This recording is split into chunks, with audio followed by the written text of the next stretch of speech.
Good morning. This is John. I, we when we do things, when we say things, when we write things down, if we make a mistake, we're usually called out on it real quick. I don't know why. Like I wrote something the other day, and I used THERE, and I was talking, about the kids, and I was supposed to have used THER. Well, I, I'm not the smartest cookie in the box. I've tried. I've probably didn't pay attention to my teachers as well as I should had, and I wish to goodness I would have paid attention better now, of course. But hindsight, right? But when you do, when you try to write or do good things,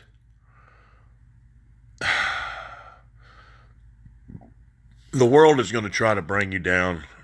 A lot of people are going to try to find some kind of fault in what you do or what you say. They just will. And it's heartbreaking sometimes, and it's aggravating, and sometimes it even makes us angry. I don't think there's anything wrong with getting angry. I think there's something that may be said for, you know, uh, the way we react to an action is maybe good or bad. So we need to keep, close watch on that, of course. But, we are not perfect people. We're not perfect. I'm not giving us an excuse to do wrong or to do anything mischievous. I'm just saying we are not perfect. Uh, you know, I, I, I, I think I've been a good father. I've got still a 15-year-old daughter and a son that's 20 with autism, and he's a super duper great. There's no human being on earth a nicer, smarter, just more of a beautiful person than my son.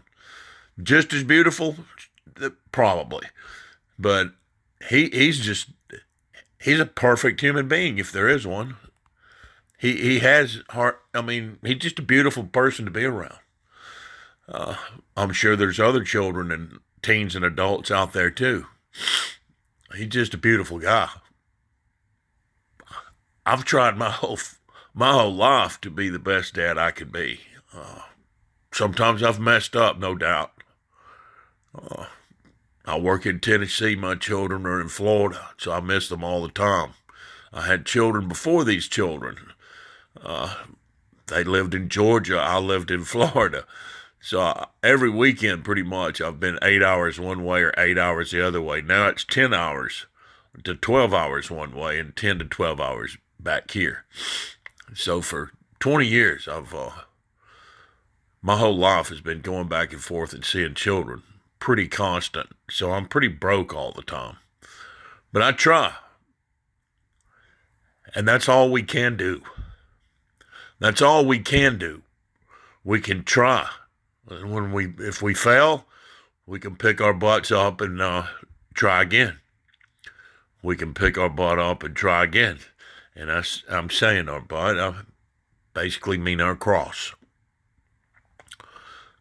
Every time we fall, we can hit one knee, jerk that cross a little bit further up on top of our back, and stand up and keep walking and keep walking. We keep walking forward no matter what, no matter what fault, what's in our way, how many times we get knocked down, we get back up and we keep moving. God bless each and every one of you. You have the strength to do this. Don't let anything or anyone knock you down and you not get back up, because you can do it. That same day, Jesus went out of the house and sat by the lake. Such large crowds gathered around him that he got into a boat and sat in it, while all the people stood on the shore. Then he told them many things in parables, saying, a farmer went out to sow his seed. As he was scattering the seed, some fell along the path, and the birds came and ate it up. Some fell on rocky places, where it did not have much soil. It sprang up quickly because the soil was shallow. But when the sun came up, the plants were scorched, and they withered because they had no root. Other seed fell among thorns, which grew up and choked the plants. Still other seed fell on good soil, where it produced a crop 100, 60, or 30 times what was sown. Whoever has ears, let them hear. The disciples came to him and asked, "Why do you speak to the people in parables?" He replied, "Because the knowledge of the secrets of the kingdom of heaven has been given to you, but not to them. Whoever has will be given more, and they will have an abundance. Whoever does not have, even what they have will be taken from them. This is why I speak to them in parables. Though seeing they do not see, though hearing they do not hear or understand. In them is fulfilled the prophecy of Isaiah. You will be ever hearing but never understanding. You will be ever seeing but never perceiving. For this people's heart has become calloused. They hardly hear with their ears, and they have closed their eyes.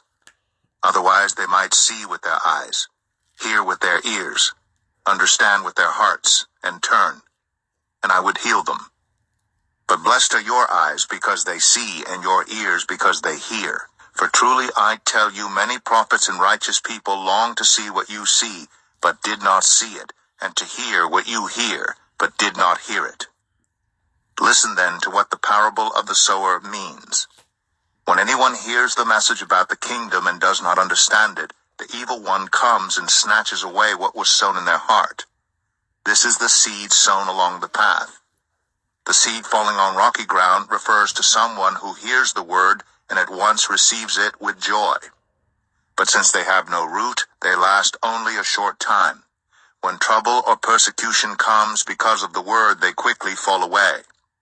The seed falling among the thorns refers to someone who hears the word, but the worries of this life and the deceitfulness of wealth choke the word, making it unfruitful. But the seed falling on good soil refers to someone who hears the word and understands it. This is the one who produces a crop yielding 100, 60, or 30 times what was sown. Jesus told them another parable. The kingdom of heaven is like a man who sowed good seed in his field.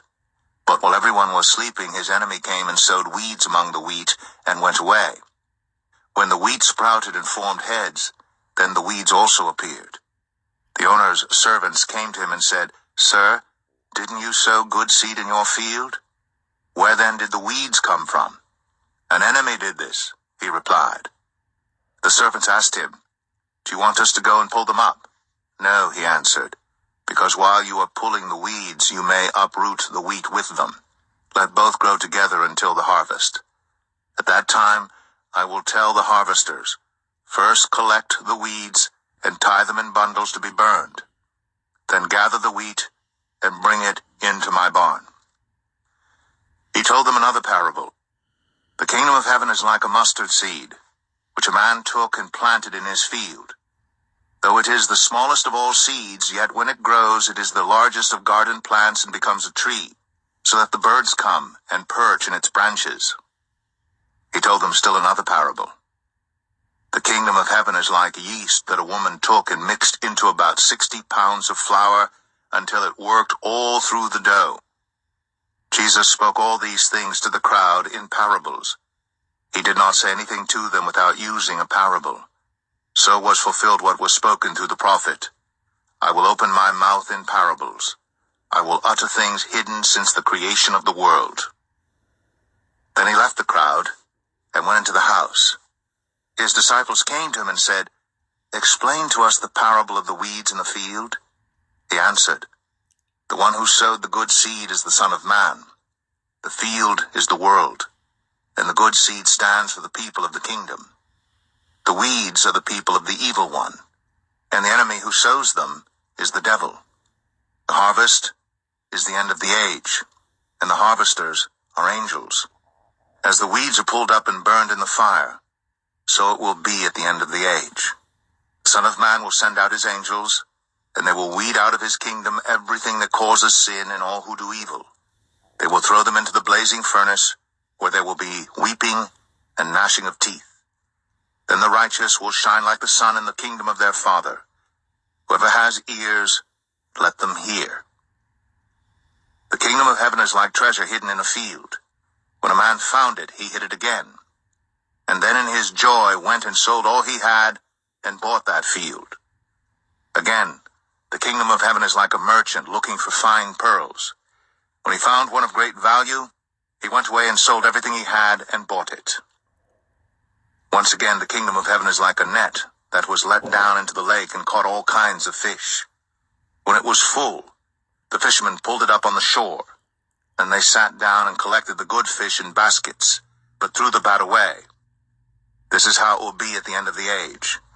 The angels will come and separate the wicked from the righteous, and throw them into the blazing furnace, where there will be weeping and gnashing of teeth. Have you understood all these things? Jesus asked. Yes, they replied. He said to them, Therefore every teacher of the law who has become a disciple in the kingdom of heaven is like the owner of a house who brings out of his storeroom new treasures as well as old. When Jesus had finished these parables, he moved on from there. Coming to his hometown, he began teaching the people in their synagogue, and they were amazed. Where did this man get this wisdom and these miraculous powers? They asked. Isn't this the carpenter's son? Isn't his mother's name Mary? And on his brothers James, Joseph, Simon, and Judas? Aren't all his sisters with us? Where then did this man get all these things? And they took offense at him. But Jesus said to them, A prophet is not without honor except in his own town and in his own home. And he did not do many miracles there because of their lack of faith.